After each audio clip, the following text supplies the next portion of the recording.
దయచేసి ఒక్క అవకాశాన్ని చూపించు స్వామి.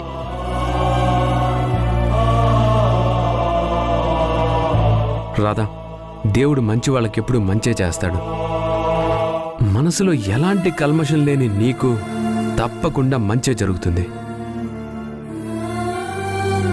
ఆ దేవుడు నిన్ను ఏదో రకంగా మళ్ళీ నిన్ను ఆ ఇంట్లోకి వెళ్ళేలా చేస్తాడు. ఆ నమ్మకం నాకుంది. నువ్వు కూడా అదే నమ్మకంతో ఉండు.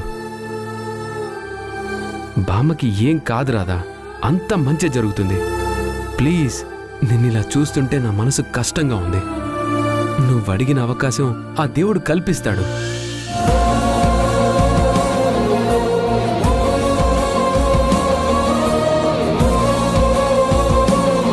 రాధా, బాధపడకు, రా.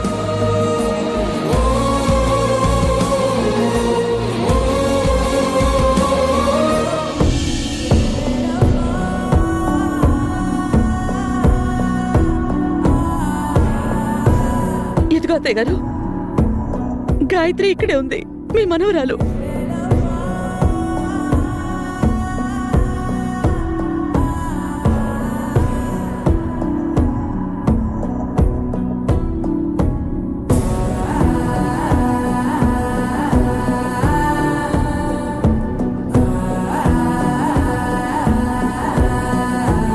అత్తయ్య గారు ఎందుకలా చూస్తున్నారు? రాధను చూసినప్పుడేమో ఆమె కళ్లల్లో తెలియని మెరుపు, ప్రేమ లాంటివి కనపడ్డాయి. గాయత్రిని చూసి ఎందుకంత బెరుకవుతున్నారు?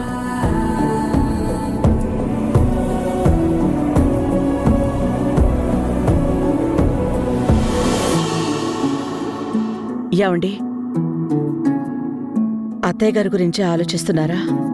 డాక్టర్ గారు అవుట్ ఆఫ్ డేంజర్ అని చెప్పారు కదా. మీరేం టెన్షన్ పడకండి, అంతా సర్దుకుంటుందండి. కొన్ని రోజుల్లోనే అత్తయ్య గారు మళ్ళీ మనతో మామూలుగా ఉంటారు. నేను ఆలోచిస్తుంది దాని గురించి కాదు దేవకి. మరి ప్రతి విషయంలో చాలా జాగ్రత్తగా ఉండే అమ్మ అలా పడిపోవడం ఏంటా అని ఆలోచిస్తున్నాను. అయినా అమ్మ నా పరిస్థితుల్లో చూసి తట్టుకోలేకపోతున్నాను. ప్రతి అడుక్కి జాగ్రత్తగా ఉండే మనిషి అంత ఈజీగా ఎలా పడిపోతుంది అసలు? అంటే ఈ విషయంలో మీకేదైనా అనుమానం ఉందా అండి? అనుమానం కాదు దేవకి, ఖచ్చితంగా ఏదో జరిగింది అనిపిస్తుంది.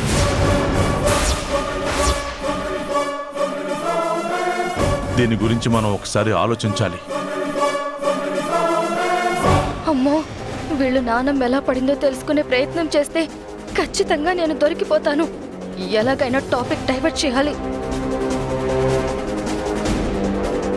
లేదు నాన్న, పాపం నానమ్మ మన ఇంట్లో జరిగిన సంఘటనల వలన బాగా డిస్టర్బ్ అయింది. నాకు తెలిసి వాటి గురించి ఆలోచిస్తూ వచ్చింది. అప్పటికి 2-3 సార్లు నానమ్మ నానమ్మ అని నేను గట్టిగా పిలిచాను. కానీ తను నా పిలుపుని పట్టించుకోకుండా ఏదో దీర్ఘంగా ఆలోచిస్తూ వెళ్ళింది. అలా వెళ్తున్నప్పుడు నానమ్మ కాలు స్లిప్ అయ్యి పడిపోయింది. ఇదంతా నేను చూస్తూ ఉండగానే క్షణంలోనే జరిగిపోయింది. అప్పటికే నేను పరిగెత్తుకుని వెళ్ళి నానమ్మని పడిపోకుండా పట్టుకుందామని ప్రయత్నం చేశాను. కానీ అప్పటికే కాలు స్లిప్ అయిన నానమ్మ స్పీడ్గా అలా పడిపోయింది. ఆ తర్వాత నేను మీ అందరినీ పిలిచాను. ఇదంతా ఆ రాధ క్రియేట్ చేసిన న్యూసెన్స్ వల్లే జరిగింది. లేదంటే నానమ్మ పరిస్థితి ఈరోజు ఇలా ఉండేది కాదు.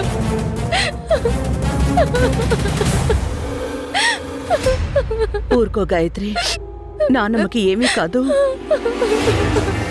ఎప్పట్లాగే మనతో హ్యాపీగా ఉంటారు. అవును గాయత్రి, ఎంత ఖర్చైనా పర్లేదు, అమ్మకి మంచి వైద్యం చేయించి అమ్మ బాగయ్యేంత వరకు చూద్దాం. అప్పుడు అమ్మే చెప్తుంది ఏం జరిగిందనేది. అమ్మో, ఆ ముసలిది మంచిగా అయ్యి మాట్లాడిందంటే మొదట నా విషయమే చెప్తుంది. నేనే దొంగ గాయత్రిని అని, నిజమైన గాయత్రి రాధ అని చెప్పేస్తుంది. ఎప్పటికీ అలా జరగనివ్వకూడదు. అవసరమైతే ముసల్దాన్ని అట్నుంచటే పైకి పంపించైనా సరే ఈ విషయం ఎవ్వరికీ తెలియకుండా ఉండాలి. మళ్ళీ బాగవ్వకూడదు ఆ ముసల్దే.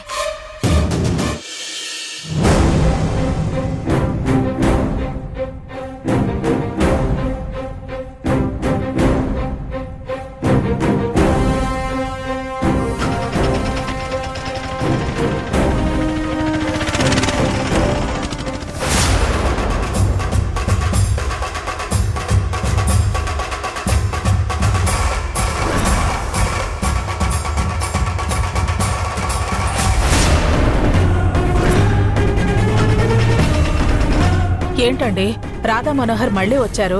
మామూలుగా రావడం కాదు, విత్ బ్యాగ్స్ వచ్చారు. పద చూద్దాం. పదండి. మళ్ళీ కాల్ చేస్తా.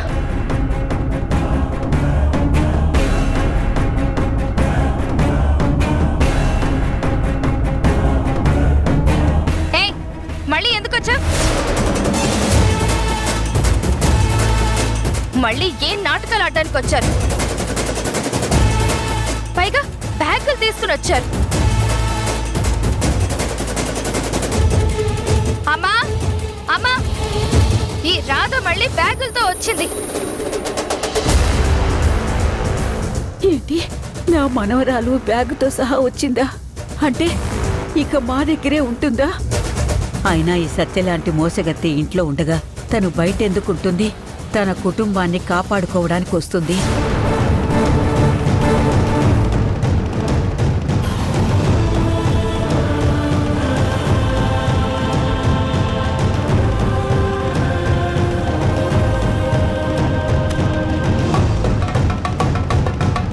చూసావమ్మా, రాధా రాత్రి వెళ్ళినట్టే వెళ్ళి పొద్దున్నే బ్యాగులతో సహా వచ్చింది.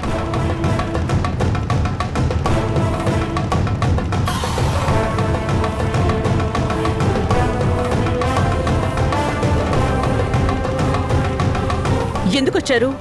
మమ్మల్ని ఒక్కరోజు కూడా ప్రశాంతంగా ఉండనివ్వరా?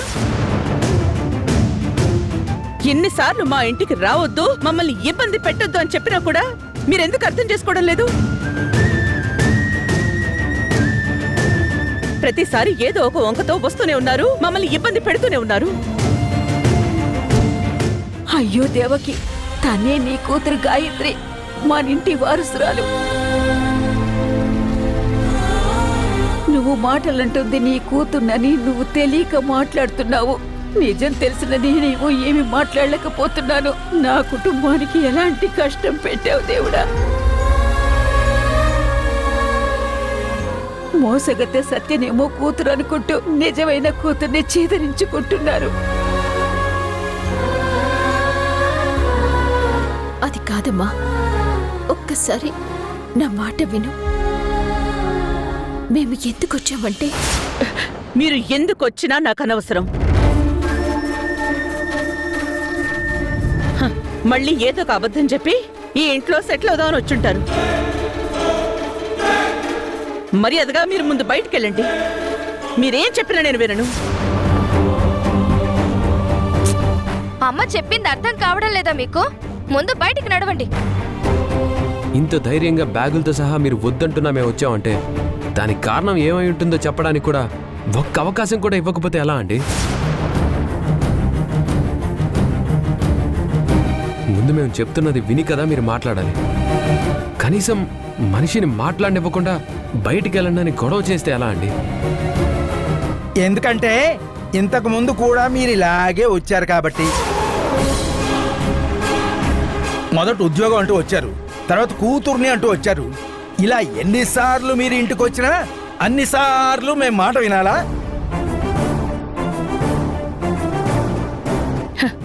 మళ్ళీ ఏదో పథకం ప్రకారమే వచ్చుంటారు, అంతే కదా? కాదు,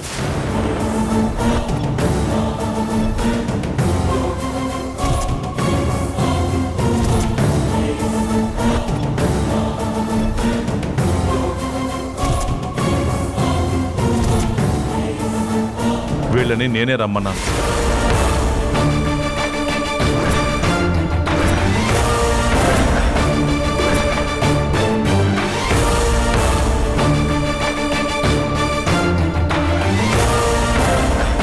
అదేంటి వీళ్ళని ఈయన రమ్మన్నాడా? ఎందుకు? గొప్పదీసి నేను గాయత్రి కాదు అన్న నిజం, ఈ రాధే తన కూతురు అన్న విషయం ఈయనకి తెలిసిపోయిందా ఏంటి? అంటే వాసు కూడా నిజం తెలిసిపోయిందా? అందుకే రమ్మన్నాడా? అలా జరిగితే బావుండు దేవుడా, ఈ సత్య బండారం అంతా బయటపడేది. ఏంటి వీళ్ళని మీరమ్మన్నారా? ఎందుకండి? అవును దేవకి, నేనే రమ్మన్నాను. ఎందుకంటే అమ్మ కోసం.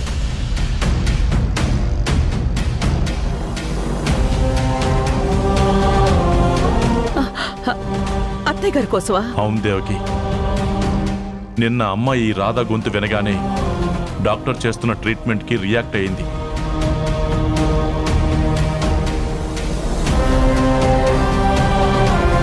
అందుకే స్పృహలోకి వచ్చిందని డాక్టర్ కూడా చెప్పారు. మీరు గమనించారో లేదో కానీ అమ్మ రాధను చూడగానే తన కళ్ళతో ఏదో చెప్పాలనే తాపత్రయం కనపడింది.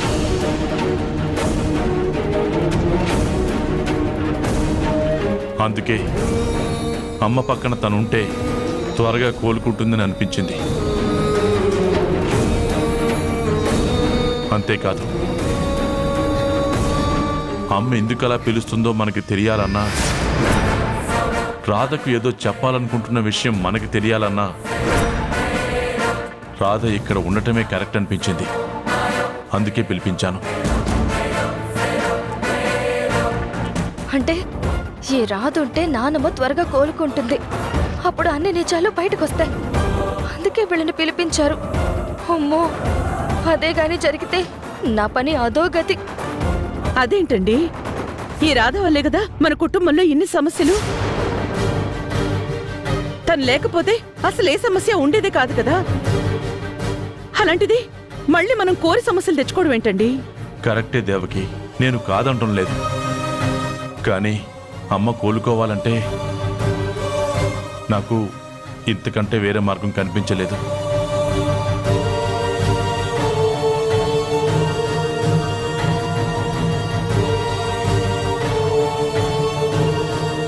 ఏంటి దేవకి ఆలోచిస్తున్నావు? నీకిష్టం లేకుండా నేనేమీ చేయను. నువ్వేమనుకుంటున్నావో చెప్పు. నువ్వు కాదనువన్న నమ్మకంతోనే నేను ఈ నిర్ణయం తీసుకున్నాను. నువ్వు వద్దంటే చెప్పు, వీళ్ళని ఇప్పుడే పంపించేస్తాను.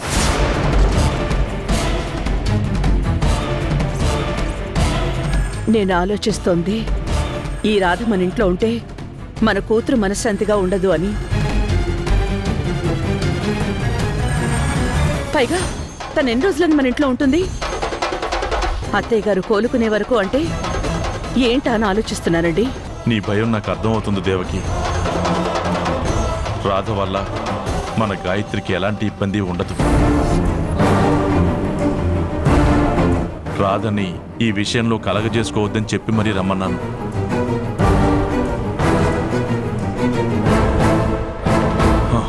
ఇక ఎన్ని రోజులు అన్నదానికి రాధని పర్మనెంట్గా మన ఇంట్లో ఉండనివ్వం.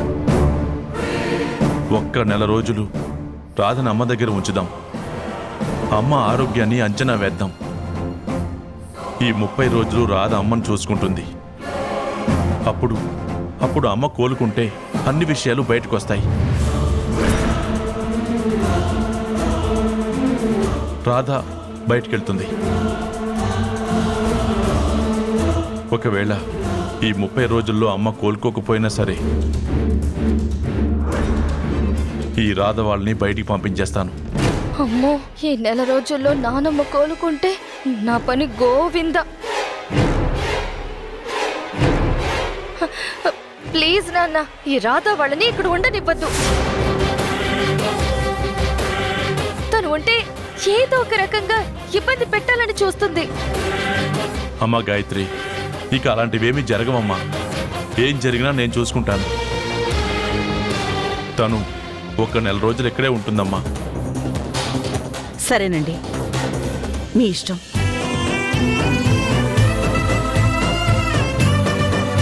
కానీ తన వల్ల ఏం మాత్రం ఇబ్బంది అనిపించినా మీరే పంపించేయాలి. అలాగే చేస్తాను దేవకి. రాధా, మనోహర్, లోపలికి వెళ్ళండి. సరే సార్.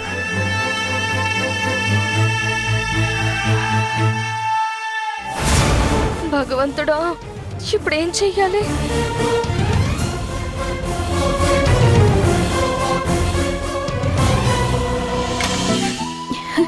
నానమ్మా, నానమ్మా, నేనొచ్చేసాను నానమ్మా.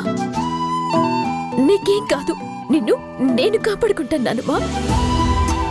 అవును బామ్మగారు, మిమ్మల్ని మేము కంటికి రెప్పలా కాపాడుకుంటాం. మీరు త్వరగా కోలుకొని రాధే గాయత్రి అనే నిజాన్ని అందరికీ చెప్పాలి. అప్పుడు అందరం హ్యాపీగా ఉండొచ్చు. వెళ్ళిపోయింది, ఇక టెన్షన్ లేదు అనుకుంటే మళ్ళీ నాన్నెందుకు పిలిచారు? ఈసారి ఏకంగా 30 రోజులు ఉండబోతుంది.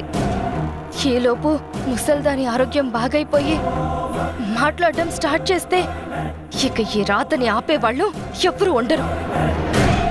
ఈలోపు ఏం జరుగుతుందో ఏమో.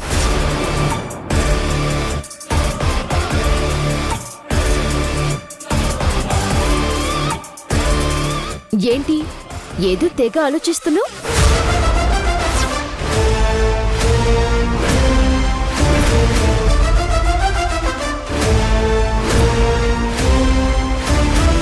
నేను మళ్ళీ ఇంట్లోకి వస్తానని అస్సలు ఎక్స్పెక్ట్ చేయలేదు కదూ. నువ్వు వస్తే మాత్రం ఏం చేయగలవు? ఇప్పుడు నువ్వు నన్ను ఏమీ చెయ్యలేవు. ఎందుకంటే మొన్నటి డిఎన్ఏతో గాయత్రిగా నా స్థానం ఈ ఇంట్లో పదిలం. ఇప్పుడు ఈ ఇంటికి నేను మకుటం లేని మహారాణిని. పిచ్చి సత్య, రాజు యుద్ధంలో ఉన్నాడని రాజ్యం నీది అనుకోకు. రాజు యుద్ధం నుండి తిరిగొచ్చాక సలాం కొట్టి రాజ్యాన్ని ఇవ్వాల్సిందే. అలాగే నేను కూడా ఇక్కడి పరిస్థితులతో యుద్ధం చేస్తున్నాను. కాలం కలిసి వచ్చి పరిస్థితులు అనుకూలించినప్పుడు తిరిగి వస్తాను. అప్పటి వరకు ఓపికగా ఉండాలి, అంతే. అంతేలే, ఏమీ చెయ్యలేనప్పుడు, చెయ్యడానికి ఏమీ మిగలనప్పుడు ఇదిగో ఇలాంటి మాటలే వస్తాయి. నిజం నివ్వురు కప్పుకున్నప్పుడు అబద్ధం అందలమెక్కాలని ఆశపడుతుంది. కాని ఒక్కసారి నివ్వురు తొలగిపోయి నిప్పు మండట మొదలు పెడితే ఆ మంటల్లో అబద్ధం కాలి బూడిదవుతుంది. ఇవన్నీ చెప్పడానికి వినడానికే బావుంటాయి రాదా, కానీ మన నిజ జీవితంలో అవి జరగవు. నువ్వు చెప్పిన రాజు యుద్ధంలో చనిపోవచ్చు, నువ్వు చెప్పిన నిప్పు ఆరిపోవచ్చు, ఏదైనా జరగచ్చు. ఏదో నాన్నగారు 30 రోజులకని నిన్ను పిలిచారు.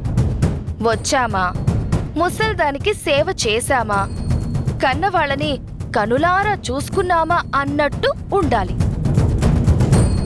అలా కాదు అంటే ఏం చెయ్యాలో నాకు బాగా తెలుసు.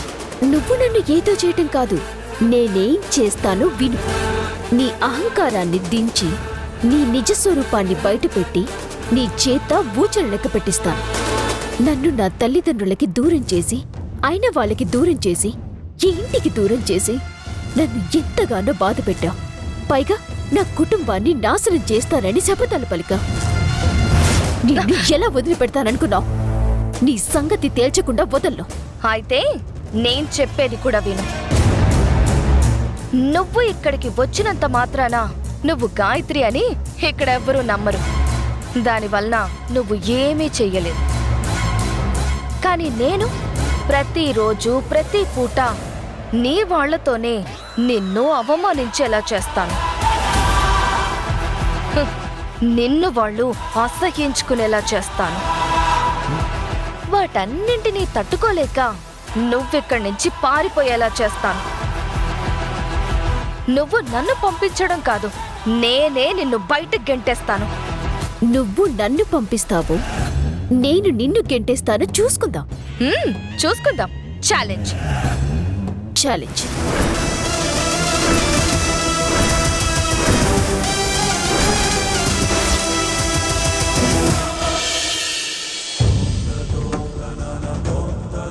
నానమ్మా మనోహర్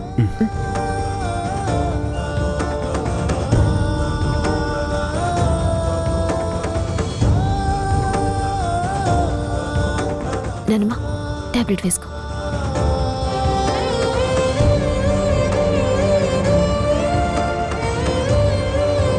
నానమ్మా నేనే నీ మనవరాలని తెలిసి ఫోన్ చేయగానే నేను, అమ్మ, నాన్న, పిన్ని, బాబాయ్, తమ్ముడు, నువ్వు అందరం కలిసి హ్యాపీగా ఉండొచ్చని ఎంతగానో సంబరపడ్డాను. కానీ ఇలాంటి పరిస్థితి వస్తుందని అస్సలు అనుకోలేదు.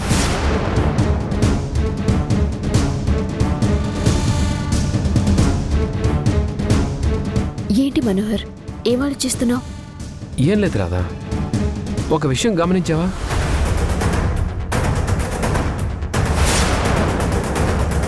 నిజం తెలుసుకున్న నానమ్మ ఆ సత్యని కొట్టి మనకి కాల్ చేసింది. దాంతో నేనే గాయత్రిని అన్న నిజం బయటపడుతుందని సత్య ఈ పని చేసుంటుంది. కానీ మనం ఈ విషయాన్ని ప్రూవ్ చేయాలంటే ఎలా మనోహర్? సీసీటీవీ ఫుటేజ్ చెక్ చేస్తే